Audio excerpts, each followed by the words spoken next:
Miércoles 19 de marzo 2025. Soy Antonio Zapata, mejor conocido como El Reportero, y este es el noticiero del reportero, o el chismorreo del reportero, como ya muchos le empiezan a conocer, porque aquí nos estamos aventando todo lo que se dice en los WhatsApps del Senado y del Congreso, por supuesto. Los secretos, no los verdaderos.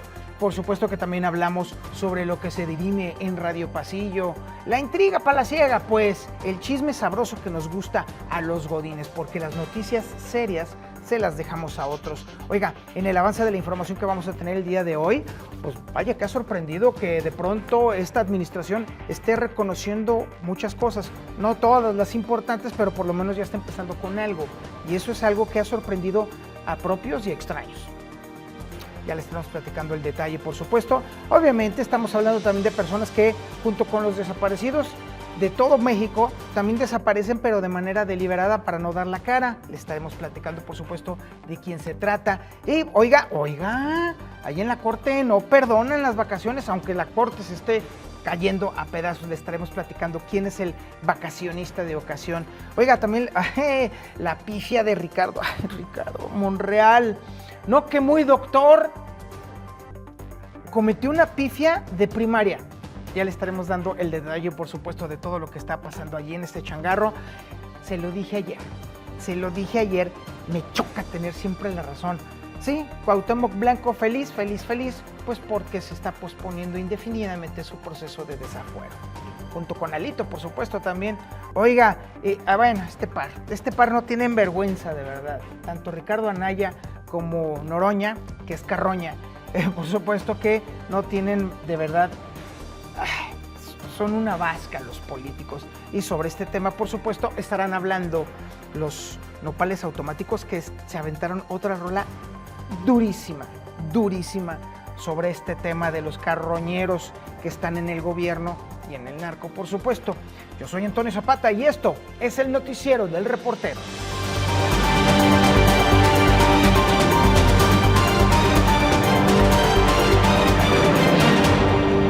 Bueno, pues hay que decirlo, el actual gobierno ha estado haciendo cosas que hubiesen sido impensables en el sexenio pasado, como por ejemplo detectar la corrupción antes de que se consuma. Una novedad tan sorprendente como encontrar un político honesto en la Cámara de Diputados, o sea, no hay. Ayer el gobierno federal reconoció posibles irregularidades en las licitaciones de la compra consolidada de medicamentos 2025-2026 por cerca de 13,000 millones de pesos. Qué manera tan elegante de decir que alguien intentó meter la mano en la caja. Y como resultado de este asunto, ya hay funcionarios de Birmex separados mientras investigan los hechos. En español, pues, los mandaron a casa con goce de sueldo mientras se decide si les va a caer todo el peso de la ley o solo una palmadita en la espalda. También por ahí nos platicaron que, de confirmarse estas anomalías, podría ser el primer escándalo de corrupción en la presente administración. Pues sí, es un logro. Apenas 4 meses en el poder y ya están compitiendo por los récords del antecesor. El monto de estas irregularidades es cercano al que ocurrió en el sexenio pasado en Segalmex, que es ya prácticamente el monumento a la cleptomanía institucionalizada de ya saben quién, o auspiciada, protegida y palmeada por ya saben quién. Sin embargo, la gran diferencia, y que nos han hecho notar varias veces, y con bombos y platillos, es que estas irregularidades fueron detectadas antes de que se concluyera con la entrega de estos contratos millonarios. Y pues bueno, sí, de vez en cuando hay que reconocer que esta administración, pues sí, hizo un buen trabajo. Está bien, es una hazaña comparable a felicitar al bombero por llegar cuando la casa apenas está en llamas y no cuando ya son cenizas. Más o menos por ahí está el asunto. A diferencia de Segalmex, sí, ahí sí hay que decirlo con toda claridad, donde la impunidad reinó y reina con la misma majestuosidad con la que los faraones gobernaban Egipto. Esta vez los funcionarios corruptos solo alcanzaron a saborear el dulce néctar de la corrupción antes de que les quitaran el vaso. Y pues sí, pobrecitos, van a tener que conformarse con lo que hayan logrado meter en sus bolsillos, con la quincena, por supuesto.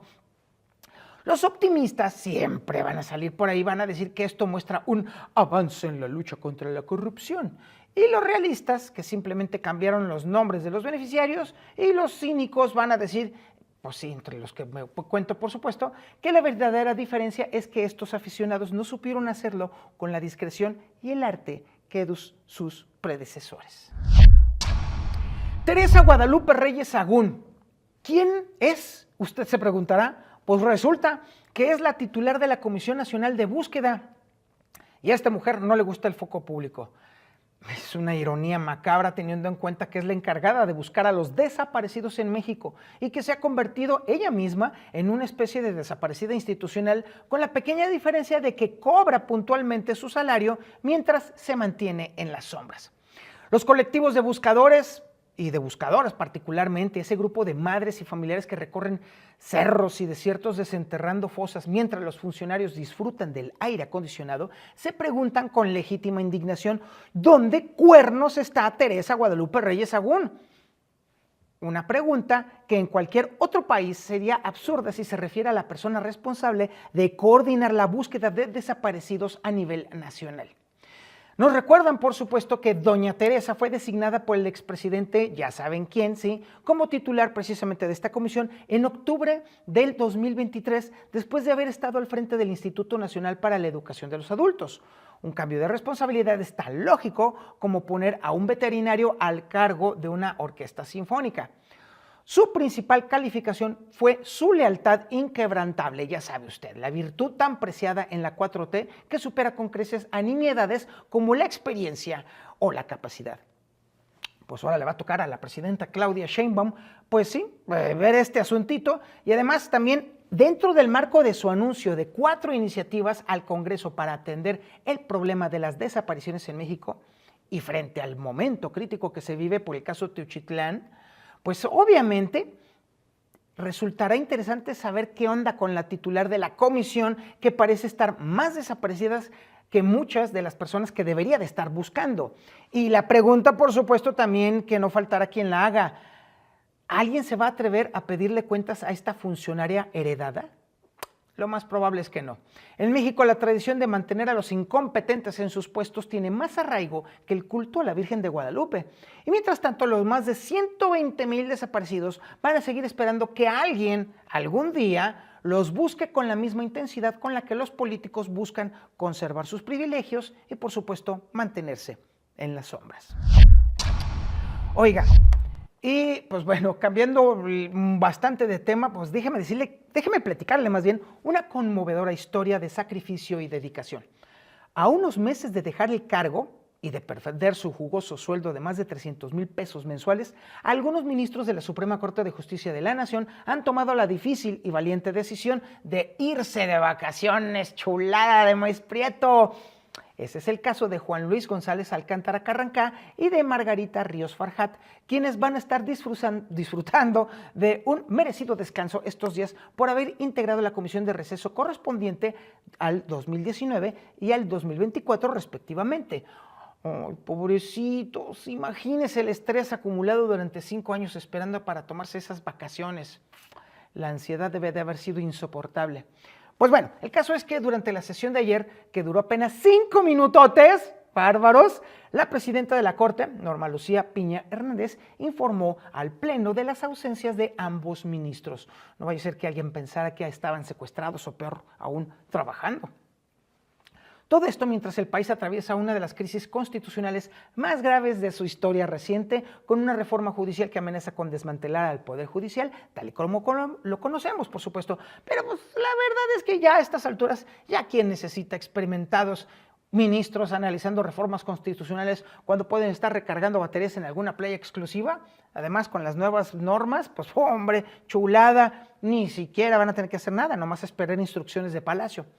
Pero bueno, como quiera que sea, la ley es la ley y las vacaciones son las vacaciones, ni hablar. Mientras tanto, los ciudadanos comunes seguimos esperando justicia, algunos desde hace décadas, pero tranquilos, hombre, los ministros volverán bronceados y descansados justo a tiempo para entregar sus oficinas y cobrar sus generosas liquidaciones. ¡Ay! Ya sé, soy una basura. ¡Ay, Ricardito, carajo, hombre, caray! El eminente jurisconsulto Ricardo Monreal nos ha regalado otra joya digna de las antologías de metidas de pata legislativas. Ayer el coordinador de Morena en la Cámara de Diputados, pues anunció que, y lo anunció de manera triunfal, que a través de sus redes sociales daba a conocer, por supuesto, que la presidenta Claudia Sheinbaum había decidido retirar su iniciativa para modificar la ley del ISSSTE, y seguramente usted lo vio por ahí en todos los medios. Y para darle un barniz de credibilidad académica a su anuncio, el legislador citó pomposamente que esto estaba de acuerdo a lo que establece el artículo 77 del reglamento de la Cámara de Diputados. Sin embargo, ¿qué cree usted? Resulta que en el tema de la normatividad parlamentaria que esta disposición recalca, ¿qué cree? Específicamente este reglamento o esta ley, el artículo 77, solamente faculta a las diputadas y a los diputados a presentar y retirar iniciativas. En ninguna parte del artículo 77, ninguna parte se menciona a la figura presidencial con estas atribuciones. En resumidas cuentas, la presidenta no tiene facultad de retirar ninguna iniciativa. La verdad es que Ricardito Monreal, como es, me consta, pues nos quiso dar una clase magistral de reglamentos como acostumbra hacer desde su pedestal de legislador experimentado. Sin embargo, esta vez el profesor se presentó sin haber estudiado la lección. ¡Ah, chamaco de porra! El supuesto experto en procedimientos legislativos confundió las facultades constitucionales más básicas entre poderes. Chulada, ¿eh? Este resbalón reglamentario no es solo una anécdota graciosa, es el reflejo perfecto de cómo se legisla en México, citando artículos que no han leído, justificando decisiones con argumentos falsos y creyendo que nadie se va a dar cuenta del engaño. Ay, Ricardito. Bueno, ay, Dios mío, me choca tener que decir, se lo dije, pero se lo dije, me choca tener siempre la razón. Ni los propios diputados de la 4T lograron ponerse de acuerdo y resulta que la sección instructora de la Cámara Baja no sabe siquiera todavía si se va a admitir o no la solicitud de desafuero en contra del diputado morenista Cuauhtémoc Blanco y pues de pasada también del senador priista Alejandro Moreno. Dos políticos con expedientes tan diferentes pero unidos por el mágico hilo de la procrastinación legislativa. Y pues bueno, le tocó poner el paro a el presidente de la instructora, que es Hugo Eric Flores, de Morena, por supuesto, mientras literalmente declaraba en sesión permanente a esta instancia para seguir debatiendo los casos. Una forma elegante de decir que van a seguir pateando el balón hasta que se desinfle o hasta que la opinión pública se distraiga con el siguiente escándalo, que no tarda. Según Flores, el retraso se debe a que hay diversos criterios. Y mientras algunos dicen que ya empezó el proceso, otros sostienen que hay que hacer primero autos de admisión para poder darle trámite a estas solicitudes de desafuero. Sí, sabemos perfectamente que es un dilema jurídico, pero oiga, después de tantos años en el Poder Legislativo, como si no supieran cuál es el procedimiento para desaforar a un legislador, ¿o será que el manual de procedimiento se quedó misteriosamente cada vez que se trata de personajes políticamente útiles ahí en el cubo de basura? Vaya usted a saber, porque tanto Aulito como Cuauhtémoc le son favorables al poder. Pero por lo pronto sí le puedo decir que chulada, lo volvieron a hacer y sí, doble chulada, el reportero otra vez le atinó. ¡Qué barbaridad! Oiga, bueno, ay, ¿qué le puedo decir?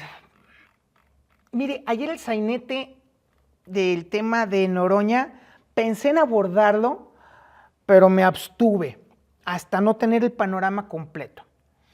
Pero hubo quienes no lo hicieron, y ese fue el caso de Ricardo Anaya, que se le fue durísimo a la yugular justamente a Noroña Carroña, Carroña Noroña, como sea. El caso es que el asunto del rancho Izaguirre sigue provocando tensiones en el Senado, convirtiendo la Cámara Alta en un ring de lucha libre verbal, donde los protagonistas se lanzan acusaciones mientras el problema de fondo queda enterrado bajo toneladas de retórica política. Y es que resulta que fue el panista Ricardo Anaya quien reviró a los señalamientos que hizo en la víspera nuestro marranín favorito, Gerardo Fernández Noroña, en un ping-pong de reproches que hace pensar que el verdadero problema es quién tiene la última palabra y no las fosas con restos humanos. Pero bueno, textual, dijo a Ricardo Anaya: Carroñero es no reconocer la magnitud del problema. Carroñero es no recibir a las madres buscadoras. Carroñero es no ponerse del lado de las víctimas. Carroñero es minimizar lo que está sucediendo. Carroñero es no convocar a la unidad nacional para resolver el problema y dedicarse a insultar a los opositores. Así se le fue encima Ricardo Anaya a Noroña y no le falta razón. Y por supuesto la repetición del calificativo se debe a que fue usado en la víspera por el propio morenista en respuesta a las críticas que han surgido hacia el oficialismo por el caso Teochitlán, donde se encontraron restos humanos en una finca conocida como el Rancho Izaguirre. Luego después, el líder de la Cámara Alta, fiel a su estilo de tribuno incendiario, no se quedó con las ganas y le contestó con el mismo tono cáustico. Va la cita. Me da mucho gusto que el senador Anaya sea tan crítico consigo mismo porque no recuerdo que haya dicho nada cuando García Luna encabezaba la Secretaría de Seguridad Pública con el gobierno usurpador de Calderón. Qué bueno que haga un análisis crítico y plantee por primera vez en su vida ponerse del lado de las víctimas, aunque lo haga de manera hipócrita. Fin de la cita. ¿Y sabe qué? Aunque me duela la lengua y me arda el uyuyuy, Noroña tiene razón. El caso es que mientras estos dos pesos pesados de la política nacional se enfrascan en un intercambio de adjetivos descalificativos, las madres buscadoras siguen cavando en la tierra con sus propias manos. Las familias de los desaparecidos siguen esperando respuestas y los cuerpos hallados, ya no solamente en Teochitlán, sino en todo el país, siguen acumulándose. Y así, aunque este par de mequetrefes tengan razón, este par de mequetrefes son el estandarte, el baluarte de los principales carroñeros en México. Y sobre este tema tienen que hablar los nopales automáticos. Otra vez se fueron durísimo, otra vez se fueron a la yugular, otra vez los nopales automáticos ponen el dedo en la llaga.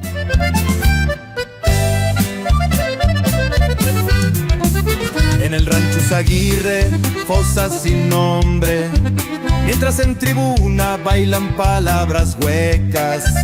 Anaya y Noroña disputan carroña, murió la verdad y desapareció bajo tierra. El cartel se deslinda con comunicados pulcros, el gobierno responde con idéntica prosa. Dos voces distintas, un mismo discurso oscuro, casualidad macabra o simbiosis horrorosa. Sheinbaum declara con palabras calculadas, el cartel niega con misma entonación. Dos entidades distantes, narrativas hermanadas, dos caras del espejo en la misma dirección. Mientras tanto, madres con manos encallecidas escarban la tierra que oculta la verdad. Buscan huesos, prendas, historias perdidas, fragmentos de amor en un país de crueldad.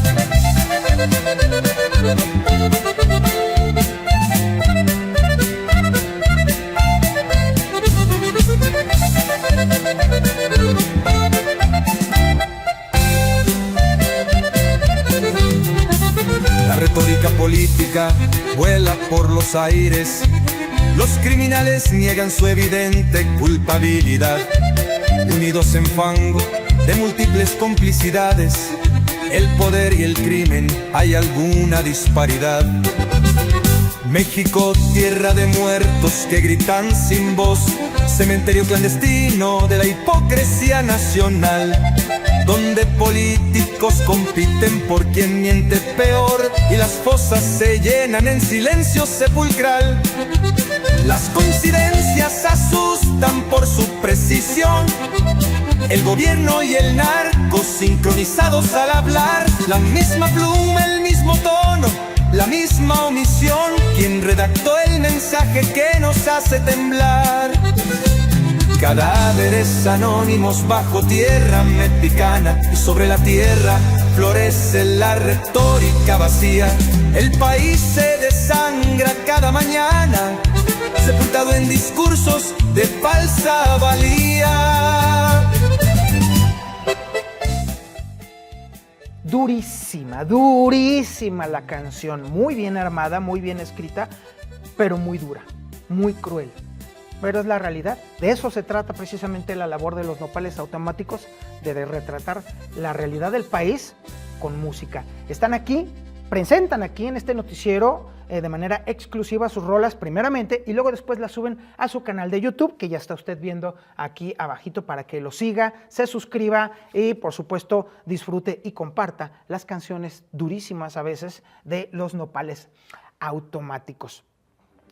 Oigan, pues ya nos vamos. Muchísimas gracias por su atención a este espacio informativo, el noticiero de El Reportero. Suscríbase a la síntesis informativa. De ahí viene precisamente toda la información que aquí estamos tratando. De lunes a viernes le va a llegar a usted ahí a su correo electrónico antes de las 8 de la mañana todos los periódicos, las primeras planas, los artículos, las columnas, los trascendidos, los cartones, la información completita, además de un análisis exhaustivo de las opiniones del momento, que además, si usted no tiene tiempo, lo puede escuchar en un podcast muy bien armado, muy comprimido, para que lo escuche mientras está desayunando, mientras se baña, mientras está haciendo ejercicio o mientras conduce a la oficina o mientras lleva a los hijos a la escuela, para que cuando usted llegue ya allá a su oficina sea el más informado del grupo de godines que lo rodean.